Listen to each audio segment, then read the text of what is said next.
Hello and welcome to another edition of Parker's Previews powered by The Hammer. This is a show where I'm going to take you through a couple of bets every week, talk about college football, talk about data, numbers, analytics, how we can think about a game in a more structured sense to get an idea of where the edges lie in some of these college football matchups so that we can be better consumers of college football content and better investors as we approach these games and these bets. Make sure you're subscribed on YouTube so you can get those videos as soon as they go up. Make sure you're following Parker's Previews on Twitter and at StatsOWar on Twitter. The first game I'm going to dive into this week is a fun one. Miami and goes to Texas A&M. This was going to be game day, but Texas A&M lost that privilege last week by throwing up an absolute stinker at App State or at home versus App State. And they lost. Miami a little sluggish last week, but looked better in the second half. I'll talk about that in a minute.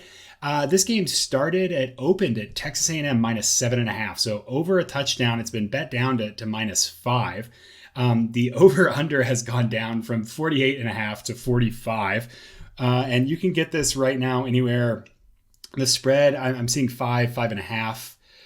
Is about the range. Not a lot of variation between the books there. The over-under is a little more fun. You got some 45.5 is the highest I see right now, and a 44 is the lowest I see. Maybe that's just 44.5. So not a ton of spread, not a ton of consensus on this game. 56% of the money has gone, or 56% of the bets have gone to Texas, to Miami. 56% of the bets to Miami.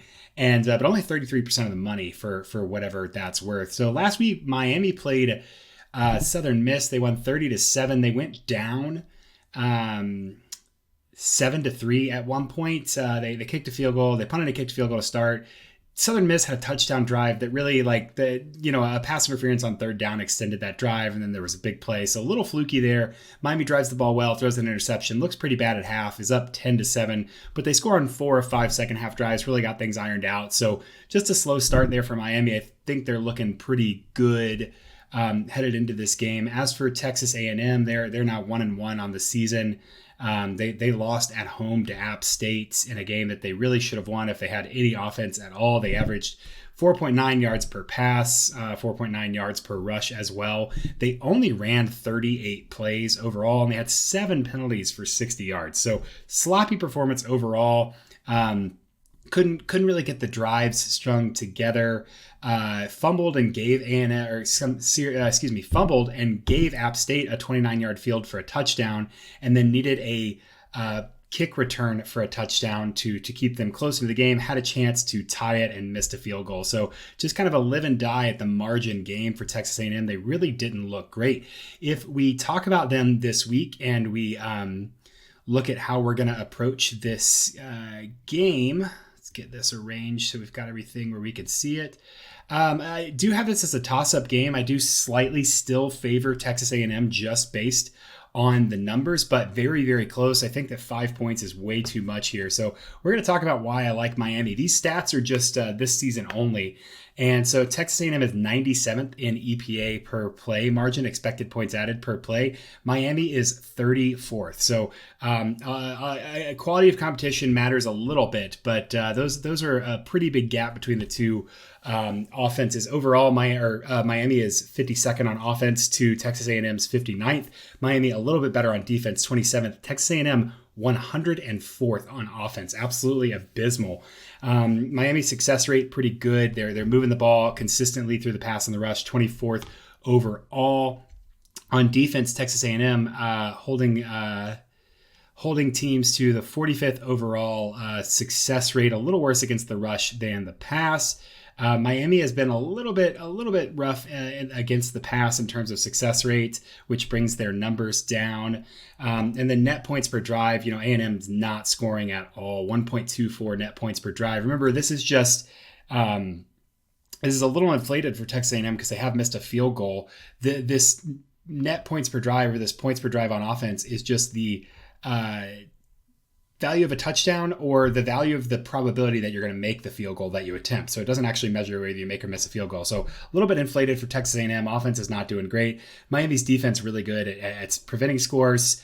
Net field position, Miami's doing really, really well, whereas A&M not starting out super great there. So big advantage to Miami in terms of starting field position. If you look at rush rate over expected, both teams are a little bit more run heavy than I think they would have expected going into the season. It doesn't look like Texas A&M is able to pass the ball consistently, so they've relied on the rush. And if you look at Miami, it looks like maybe that against some opponents with some variance, they were kind of being a little more conservative than you would expect from last season. And then echo ratio, the ratio of quality possessions, Miami controlling the game really, really well, 11th best at 70% of quality possessions are controlled by Miami. Texas A&M only 33%. So really, really a rough start for Texas A&M. I don't think they're as bad as their numbers show, but I do think that they're still being a little overvalued from Vegas, especially with how bad that offense is. So let's talk about the sides of this matchup and the breakdowns. So you have Miami. When Miami has the ball, they're 51st in EPA per pass, 48th in EPA per rush. You look at that with the success rate. So they're a little less explosive than they are successful on both passing and rushing. So a little bit more just moving the ball. Haven't really found that big downfield strike yet or those big runs. Texas A&M really struggling to defend the rush. They're 90th in EPA per play compared to 51st in the pass. When I see a big split like this, I immediately think, I wonder if teams are just rushing a whole lot more against them and they're only passing when they have to. Looking at the data, it does seem to be the case for Texas A&M that they are getting rushed on a whole lot. If you look at the App State game last week, for example, you had Cameron Peoples and rushed for 112 yards on 19 carries. Just a really, really poor performance for Texas A&M's rushing defense last week. That to me is worrisome because Miami has been rushing the ball quite well. You look at quality possession rate, again, Miami on 58.3% of their possessions is getting a quality possession. Texas A&M allowing one on 50% of their possessions. That's 89th in the nation. Miami, not finishing them super great. That's attributable to missed field goal and an interception from last week. So early season data, a little bit fluky there, but you look at the field position differential as well.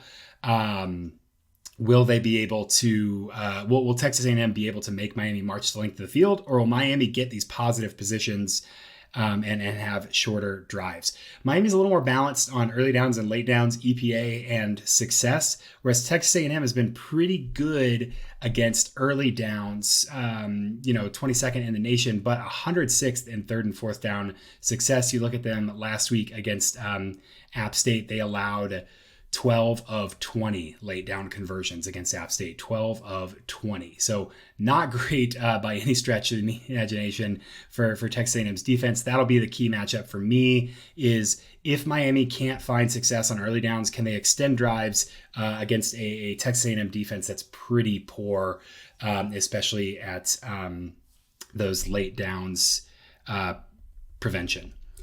Okay, if we flip to the other side of the ball here, we look at Texas A&M's offense versus Miami's defense. Texas A&M absolutely abysmal passing the ball last week versus App State. 13 for 20, 4.9 yards per pass. Just not a very impressive performance at all. Really seemed confused on that side of the ball. So they're struggling there. Miami's defense, when they've been challenged, has allowed a couple of big plays. And granted, USM that they played last week was hyped for the game. They a little bit better than their record suggested and their injury luck suggested in 2021, and have Will Hall, who's a really innovative offensive coordinator. So I'm not going to penalize Miami too much for giving up a few big plays there and a big defensive pass interference, but it does look like that is Miami's weaker unit. And so that might be something to press for Texas A&M. Hey, if we can make some gains in the passing game, we really should avoid rushing the ball against Miami's defense, which is second in EPA per rush, which is 40th in defensive success rate. I mean, a really stout unit there. Not going to get a lot of explosive rushing against Miami. If you look at the quality possession rate, Texas A&M really struggling there. 25th overall, 25%. Miami is allowing 25%, but that's 18th among defenses. So Texas A&M really not getting a lot of quality opportunities, not enough really data to say, hey, are they even finishing well? It seems they're finishing about average, 3.5 points per quality possession. But generally, they just haven't had as many opportunities, and so it's really hard to tell. Field position, again, huge advantage to Miami. That's going to matter a whole lot for Texas A&M when you have efficiency issues, which Texas A&M's offense does. The shorter the field, the better. The better for you. Can Texas A&M create special team scores again? Can they create positive field positions with special teams? That having to rely on that makes me a little bit nervous for them to cover, 5.5 points, which is again another reason I like Miami.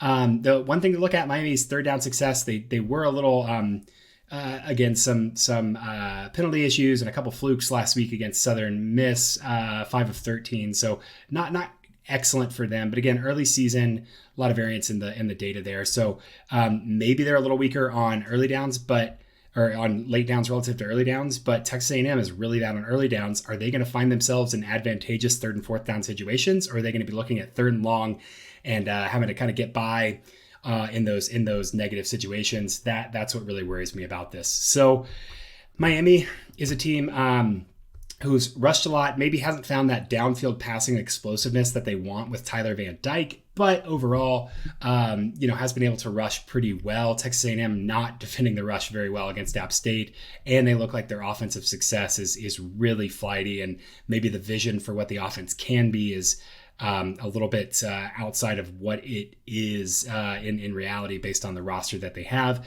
They do have some dynamic playmakers. Obviously, talent advantage is in the favor of Texas A&M. But overall, I think Texas A&M played a really bad game, one of their worst games last week, but also Miami did as well. So any kind of bounce back, game day's not there. Maybe there's a chip on the shoulder. I still think that 5.5 is too much for the quality of these teams, and for Miami, who has an obvious advantage on offense against Texas A&M's defense. That really makes, even if Texas A&M takes a step forward on offense, can move the ball a little bit, I think that Miami's offense is going to be able to move the ball consistently enough to keep this within striking distance. So first pick of the week is this Miami -5, -5.5. Looking at a total, I would suggest over on a 47, which is what I think I saw this afternoon. Right now it's open at 48.5, over is 45. I'd be okay with an over of 45 as well here. 45 is 25-20. If Miami fools around and gets that 27 and Texas A&M is trying to keep up a couple scores, I like the over here, especially because both of these teams kind of underwhelmed last week. So I think there'll actually be a few more points than anticipated there. So expect a little bit of a bounce back from both of these teams. Obviously, different levels of ugly in their games last week, but a really fun Power 5 matchup. It's on a college campus. Always like to shout that out. That's always a great thing. And I like the Miami Hurricanes here to close out this game. 5.5 is a great number to get there. Depending on the odds you can get, a little Miami money line is very interesting to me as well, just because they do have a little bit of an advantage. And you can look at Texas A&M first half -3. In terms of over-unders in terms of lines and halves, normally I like to bet those when I don't think the team is going to be invested enough to cover a big spread in the second half. So Texas A&M -3, you might argue, would be a good bet because they're going to be they're going to come out of the gate. They're going to be hyped. They're going to be ready to prove that what happened last week was bad and an aberration and not who they are, yada, yada, whatever, storyline you want to put there. Miami also really bad in the first half last week, huge second half adjustments. So it could be the case that in terms of second half adjustments, Miami really breaks this thing open in the second half. I might stay away from that, but I could see that being defensible. I'm going to stick with Miami 5.5 is a great pick here. Thanks so much for listening. A couple more videos this week. Make sure you're subscribed to Parker's Previews on YouTube, powered by The Hammer, and follow me on Twitter @StatsOWar, where I'll be talking ball and posting graphs all week long. Catch you next time.